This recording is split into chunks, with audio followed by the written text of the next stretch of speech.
한국의 농업 기술이 우리 중국을 뛰어넘는다고요? 그게 가능한 일인가요? 오히려 한국이 우리 중국에게 배워야 하는 거 아닌가요? 미국에서 박사학위까지 받은 중국의 엘리트 농업연구원이 한국 농업 기술을 완전히 무시하다가 한국의 기술로 쌀 수확량을 5배를 늘리고 나니 결국 한국에게 머리 숙여 배우려고 하고 있습니다. 과연 어떤 일이 있었을까요? 한국의 기술에 놀란 중국인의 이야기 지금 시작합니다. 그 전에 구독과 좋아요 눌러주시면 영상을 제작하는 데 있어 큰 힘이 됩니다. 안녕하세요. 저는 장웨이밍입니다. 중국 농업과학원에서 일하는 연구원이죠. 미국 UC 데이비스에서 농업공학 박사학위를 받고 돌아온 지 3년째였습니다. 솔직히 말씀드리면 그때 저는 정말 오만했어요. 미국에서 배운 대규모 기계화 농업이 세계 최고라고 생각했거든요. 중국도 이제 미국 방식을 따라가야 한다고 확신하고 있었습니다. 그런데 어느 날 상부에서 갑작스러운 명령이 떨어졌어요. 중국 서남부 산간 지역 쌀 증산 프로젝트에 한국과 공동 연구를 하라는 거였습니다. 처음 들었을 때 솔직히 어이가 없었어요. 한국이라고요? 한국이 농업으로 중국을 도와준다고요? 저는 그 자리에서 반문했습니다. 우리가 한국에서 뭘 배운다는 건지 정말 이해가 안 됐거든요. 제가 상관에게 따져 물었죠. 한국이 우리보다 농업 기술이 뛰어나다는 건가요? 그러자 상관이 딱 잘라 말하더군요. 명령이니까 가라고. 더 이상 토를 달지 말라고 하더라고요. 그때 저는 속으로 생각했습니다. K-팝이야 재미있지만 농업까지 잘한다는 건 좀 과장 아닌가 싶었거든요. 한국은 우리보다 땅도 작고 인구도 적은데 무슨 농업 기술이 있다는 건지 의문이었어요.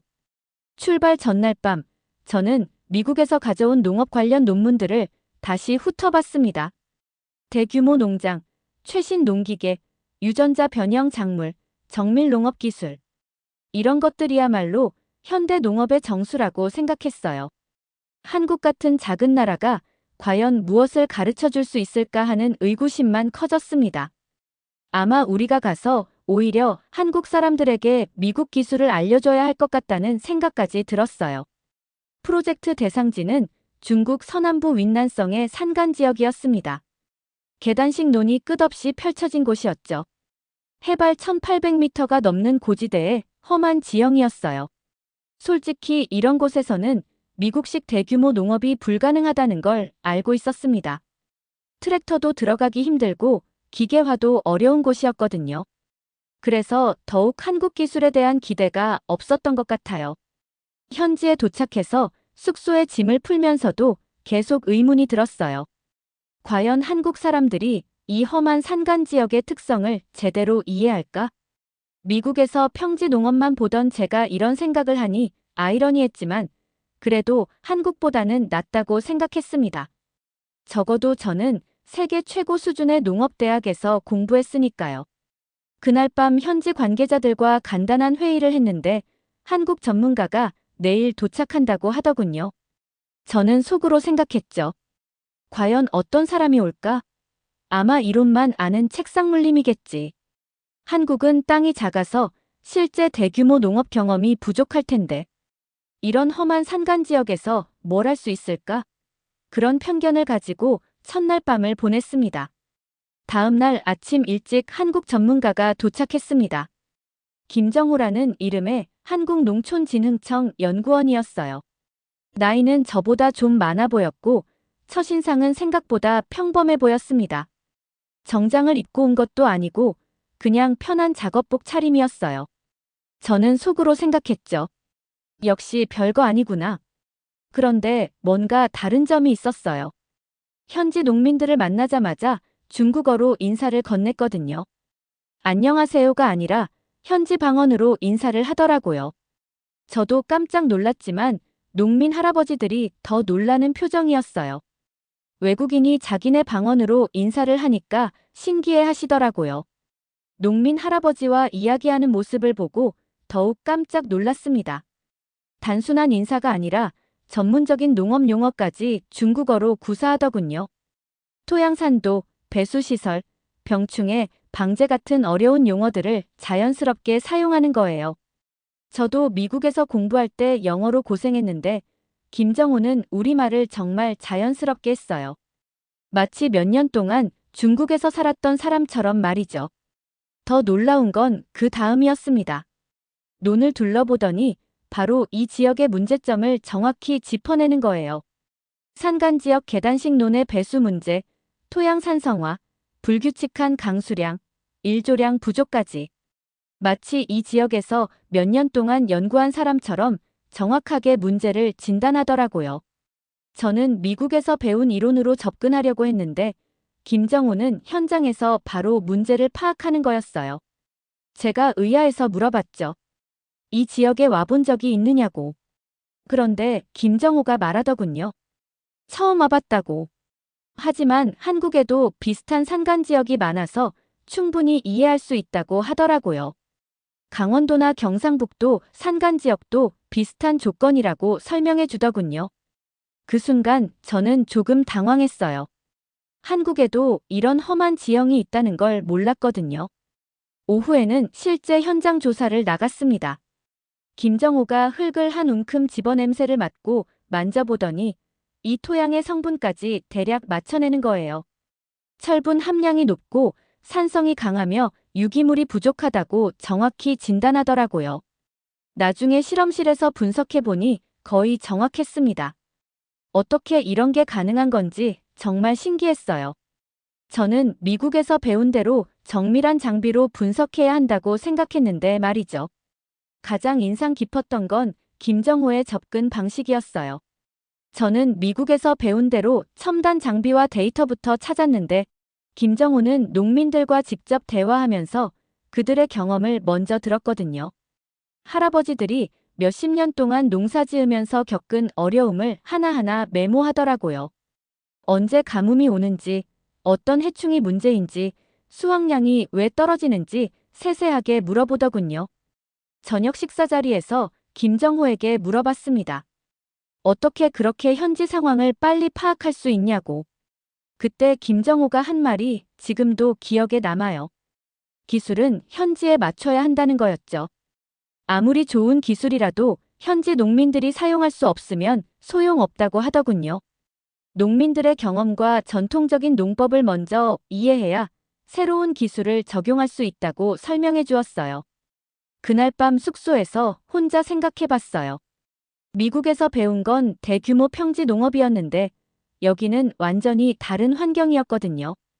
김정호가 보여준 현지 맞춤형 접근법이 오히려 더 합리적으로 보였습니다. 처음으로 제 생각에 균열이 생기기 시작했던 것 같아요. 혹시 제가 한국을 너무 과소평가했나 하는 생각이 들었습니다. 며칠 후 드디어 본격적인 실험이 시작됐습니다. 김정호가 가져온 건 통일벼라는 품종이었어요. 솔직히 처음 들어보는 이름이었습니다. 한국에서 1970년대에 개발된 품종이라고 하더군요. 저는 속으로 생각했죠. 50년 전 품종이라고? 이게 정말 효과가 있을까? 요즘 세상에 유전자 편집 기술이나 최신 품종 개량 기술이 발달했는데 그런 오래된 품종이 무슨 소용이 있을까 싶었어요. 실험 구역을 나누어서 진행했습니다. 한쪽에는 기존에 이 지역에서 재배하던 중국 품종을, 다른 쪽에는 한국의 통일벼를 심었어요. 처음에는 별 차이가 없어 보였습니다. 둘 다 비슷하게 자라는 것 같았거든요. 저는 역시 별거 아니구나 싶었어요. 하지만 김정호는 매일 꼼꼼히 관찰하면서 기록을 남기더라고요. 그런데 한 달쯤 지나면서 차이가 나기 시작했어요. 기존 중국 품종은 고지대 환경에 적응하지 못해서 잎이 누렇게 변하고 성장이 더뎌지는 거예요. 특히 밤낮 온도차가 심한 이 지역에서는 더욱 어려움을 겪고 있었습니다. 반면 통일벼는 오히려 더 푸르게 자라고 있었어요. 뿌리도 더 깊게 내리는 것 같았고요. 2달째 되던 날, 정말 놀라운 일이 벌어졌습니다. 갑작스럽게 가뭄이 찾아왔거든요. 한 달 동안 비가 한 방울도 오지 않았어요. 현지 농민들은 이런 가뭄은 5년에 한 번 올까 말까 하는 극심한 가뭄이라고 했습니다. 저는 이번에는 정말 실험이 망쳤다고 생각했어요. 두 품종 모두 말라 죽을 거라고 예상했거든요. 그런데 결과는 완전히 달랐습니다. 중국 품종은 잎이 말라버리고 성장이 완전히 멈췄어요. 일부는 아예 죽어버렸습니다. 하지만 통일벼는 놀랍게도 가뭄에도 불구하고 계속 자라고 있었어요. 잎은 약간 시들었지만 뿌리가 깊어서 지하수를 끌어올리는 것 같았습니다. 정말 신기했어요. 김정호가 설명해 주더군요. 통일벼는 한국의 혹독한 기후 조건에서 견딜 수 있도록 개발된 품종이라고. 가뭄에도 강하고 추위에도 강하며 무엇보다 척박한 땅에서도 잘 자란다고 하더라고요. 1970년대 한국이 식량 부족으로 어려웠을 때 이 품종 덕분에 쌀 자급자족을 달성했다고 설명해 주었습니다. 그때서야 저는 깨달았어요. 최신 기술이 항상 최고는 아니라는 걸. 때로는 오랜 시간 검증받은 기술이 더 안정적일 수 있다는 것을 말이죠. 통일벼는 50년 동안 다양한 환경에서 재배되면서 그 우수성이 입증된 품종이었던 거예요. 저는 미국에서 배운 첨단 기술만 추구했는데 정작 중요한 건 현지 적응력이었던 것입니다. 수확철이 되자 더욱 놀라운 결과가 나왔습니다. 중국 품종은 평소보다 수확량이 30%나 감소했어요. 가뭄 때문에 제대로 여물지 못했거든요. 하지만 통일벼는 무당 7톤이라는 놀라운 수확량을 기록했습니다. 이 지역 평균 수확량이 1.4톤 정도였는데 5배나 많은 수확을 한 거예요. 현지 농민들도 깜짝 놀랐습니다. 할아버지 한 분이 제게 와서 말씀하시더라고요. 60년 농사 지으면서 이런 수확량은 처음 본다고. 정말 한국 벼가 이렇게 대단한 거냐고 물어보시더군요. 저는 그때 정말 부끄러웠어요. 한국 기술을 무시했던 제 자신이 말이죠. 그날 밤 김정호와 함께 저녁을 먹으면서 솔직하게 말했습니다. 처음에는 한국 기술을 별로 기대하지 않았다고. 미국 기술이 최고라고 생각했다고 고백했어요. 그러자 김정호가 웃으면서 말하더군요. 기술에는 우열이 없다고. 다만 현지에 맞는 기술이 좋은 기술이라고 하더라고요. 통일벼 재배 성공 소식이 퍼지자 예상치 못한 일들이 벌어지기 시작했습니다. 가장 먼저 변화가 일어난 건 학교였어요. 이 지역 아이들은 대부분 영양실조에 시달리고 있었는데 통일벼로 지은 쌀로 급식을 제공하기 시작한 거예요. 처음에는 별거 아닌 것 같았는데 몇 주 지나니까 아이들 얼굴이 확연히 달라지더라고요. 마을 사람들도 얼마나 기뻐했는지 모릅니다. 마을 전체가 축제 분위기였어요. 리밍이 부모님은 울면서 고마워하시더라고요. 우리 아들이 대학에 갈 줄은 꿈에도 몰랐다고. 모든 게 한국 선생님과 통일벼 덕분이라고 하시면서 김정호에게 절을 하려고 하시더군요.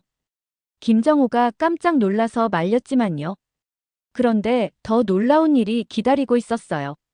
리밍이만이 아니라 다른 아이들도 성적이 좋아지면서 고등학교 진학률이 크게 높아진 거예요. 예전에는 초등학교만 졸업하고 농사일을 도왔는데 이제는 대부분 고등학교까지 진학하게 됐다고 하더라고요. 교육청에서도 이 지역의 급격한 변화에 놀라서 조사단을 보낼 정도였습니다. 김정호가 저에게 설명해 주더군요. 이런 게 바로 농업기술의 진짜 가치라고. 단순히 수확량을 늘리는 게 아니라 지역 사회 전체를 변화시키는 거라고 하더라고요. 아이들이 제대로 된 영양을 공급받으면 교육 기회가 늘어나고 그러면 지역의 미래가 바뀐다는 거였어요. 저는 그때까지 농업을 단순히 생산성의 관점에서만 봤는데 사회적 영향까지 생각해 본 적은 없었거든요. 몇 달 더 지나자 또 다른 변화가 나타났습니다. 도시로 일하러 떠났던 젊은이들이 하나둘씩 고향으로 돌아오기 시작한 거예요. 통일벼 재배로 농업 소득이 늘어나니까. 도시에서 힘들게 일하는 것보다 고향에서 농사 짓는 게 낫다고 판단한 거죠. 마을에 활기가 돌기 시작했어요. 특히 인상 깊었던 건 리밍이의 형인 리강이었어요. 광저우에서 공장 일을 하고 있었는데 동생이 대학에 진학하고 마을이 변하는 모습을 보고는 고향으로 돌아왔어요. 그리고 통일벼 재배를 배워서 농업을 현대화하겠다고 하더라고요. 젊은 사람이 농업에 뛰어드니까 새로운 아이디어도 많이 나오고 마을 분위기도 완전히 달라졌습니다.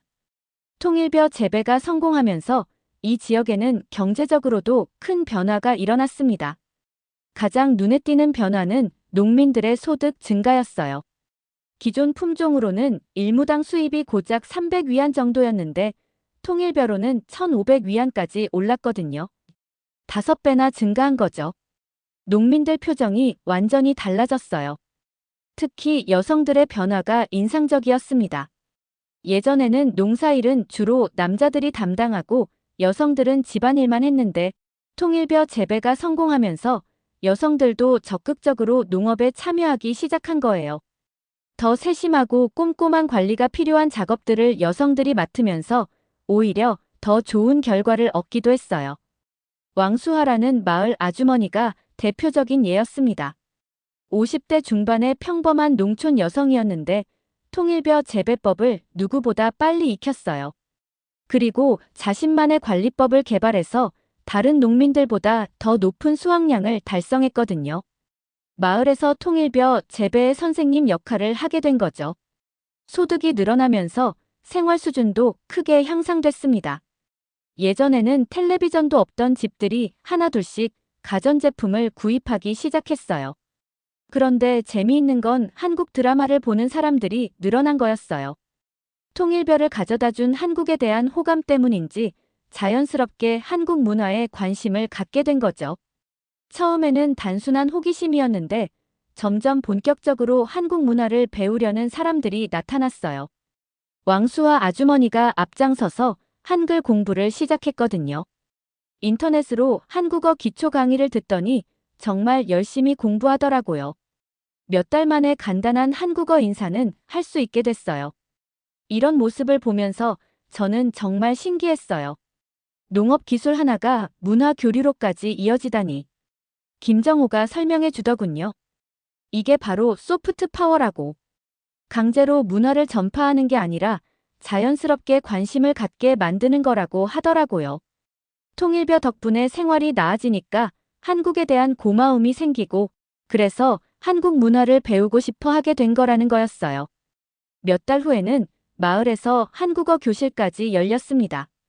왕수와 아주머니가 중심이 되어서 20여 명이 모여서 함께 한국어를 배우기 시작한 거예요. 처음에는 안녕하세요, 감사합니다 같은 기본 인사만 배웠는데 점점 농업 관련 용어까지 배우게 됐어요. 벼, 모내기, 수확 같은 단어들을 한국어로 외우더라고요. 가장 인상 깊었던 건 아이들의 변화였어요. 어른들이 한국어를 배우는 모습을 보면서 아이들도 자연스럽게 관심을 갖게 된 거예요. 학교에서도 한국어를 가르쳐달라고 요청이 들어왔다고 하더군요.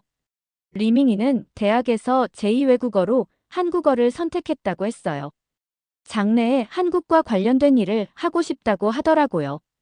경제적 변화도 계속 이어졌습니다. 통일벼로 지은 쌀이 품질이 좋다고 소문이 나면서 도시 지역에서 높은 가격에 팔리기 시작했어요. 유기농 쌀로 인증받으면서 프리미엄을 받게 된 거죠. 1kg당 일반 쌀보다 3배 비싼 가격에 팔렸어요. 농민들이 정말 좋아했습니다. 이런 성공을 보면서 주변 마을에서도 통일벼를 재배하고 싶어 했어요. 김정호가 교육을 해줘서 인근 10개 마을로 재배 지역이 확산됐습니다. 처음에는 시험적으로 소규모로 시작했다가 성공하자 본격적으로 확대한 거죠. 이 지역 전체가 통일벼 재배지로 바뀌어 갔어요. 통일벼 프로젝트가 1년을 넘어가면서 저는 중국 농업과학원에 제출할 보고서를 작성해야 했습니다.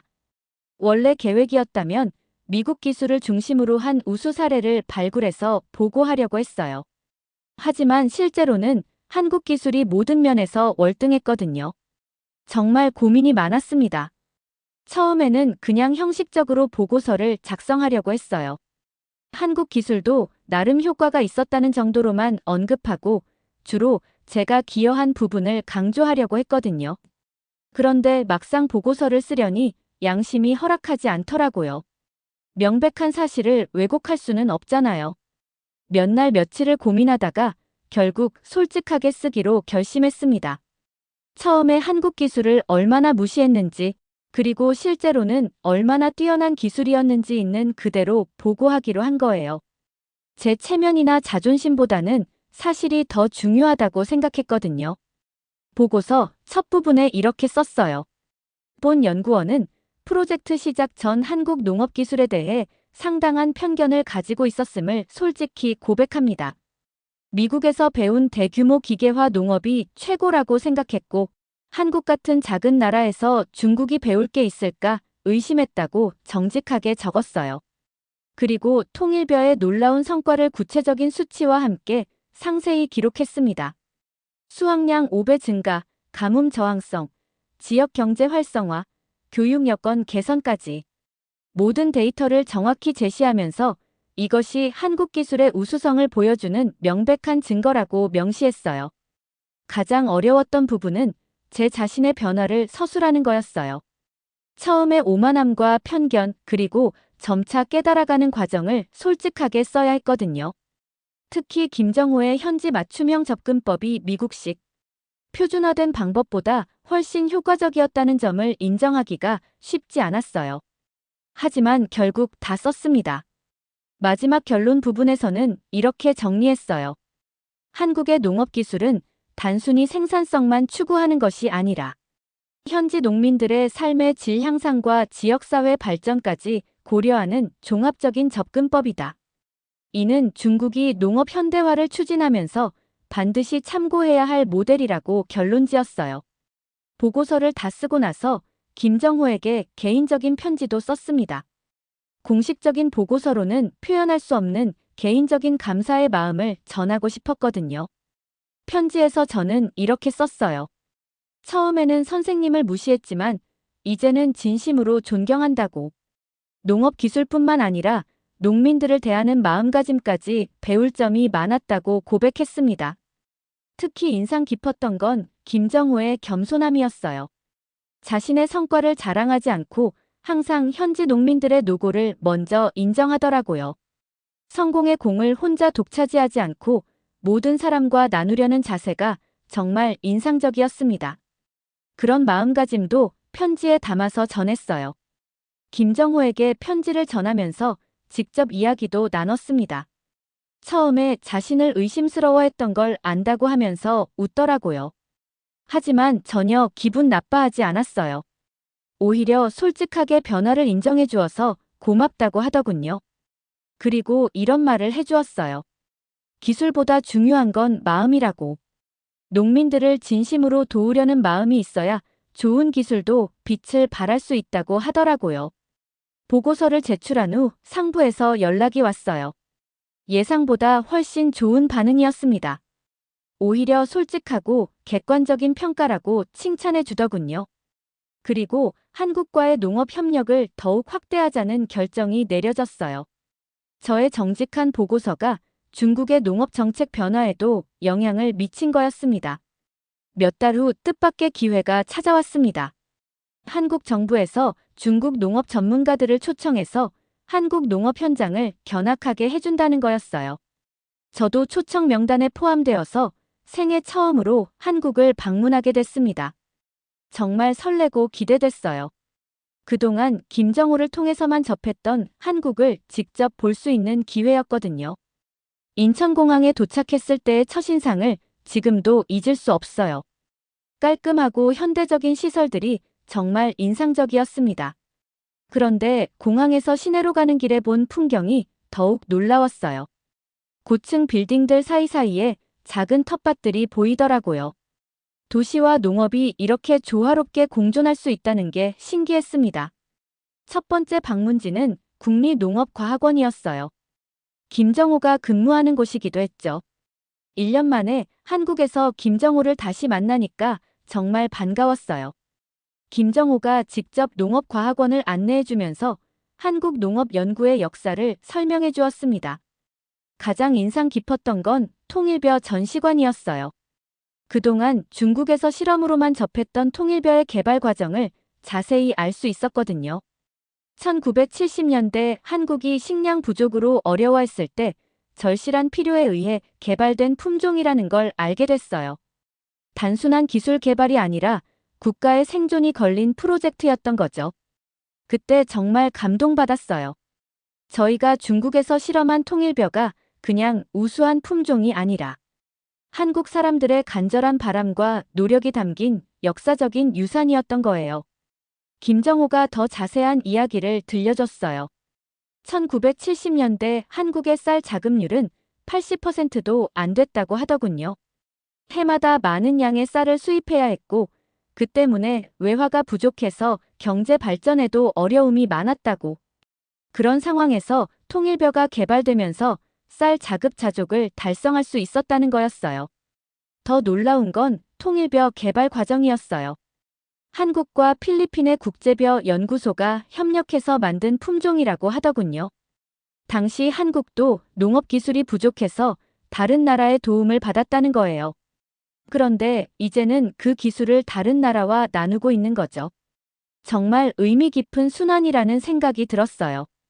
연구소 곳곳을 둘러보면서 한국 농업 기술의 수준에 다시 한번 놀랐습니다. 스마트팜 기술, 정밀농업, 친환경 농법까지 정말 다양하고 첨단적인 연구가 진행되고 있더라고요. 그런데 그 모든 기술의 기초에는 통일벼로 대표되는 현지 적응형 기술 개발 철학이 깔려 있었어요. 저녁에는 김정호와 함께 한강을 걸으면서 긴 대화를 나눴습니다. 김정호가 말하더군요. 한국이 농업 선진국이 된 비결은 첨단 기술이 아니라 농민들의 어려움을 이해하려는 마음이라고. 기술은 수단일 뿐이고 진짜 중요한 건 그 기술을 통해 누구를 도우려고 하는지라고 하더라고요. 한국 방문을 마치고 중국으로 돌아온 후 예상치 못한 일이 벌어졌습니다. 베이징에서 열리는 아시아 농업기술 협력 포럼에서 발표를 해달라는 요청이 온 거예요. 중국과 한국의 농업기술 협력 사례를 소개해달라는 거였습니다. 처음에는 부담스러웠지만 제가 겪은 일들을 많은 사람들과 나누는 것도 의미 있다고 생각해서 수락했어요. 포럼 당일 정말 많은 사람들이 참석했더라고요. 중국뿐만 아니라 동남아시아, 아프리카에서 온 농업 전문가들까지 300여 명이 모였어요. 저는 정말 떨렸습니다. 이렇게 많은 사람들 앞에서 제 경험을 이야기해야 한다니. 특히 처음에 한국을 무시했던 이야기까지 해야 하니까 더욱 부끄러웠어요. 하지만 용기를 내서 솔직하게 이야기하기로 했습니다. 발표 제목도 농업 기술에 대한 편견을 버리고 배운 교훈이라고 정했어요. 처음부터 끝까지 제가 겪은 변화를 그대로 들려주기로 한 거죠. 발표를 시작하면서 이렇게 말했어요. 저는 미국에서 박사학위를 받고 온 농업 전문가였지만 정작 가장 중요한 걸 배운 건 중국의 작은 산간마을에서였습니다. 그리고 그 선생님은 한국에서 온 연구원이었다고.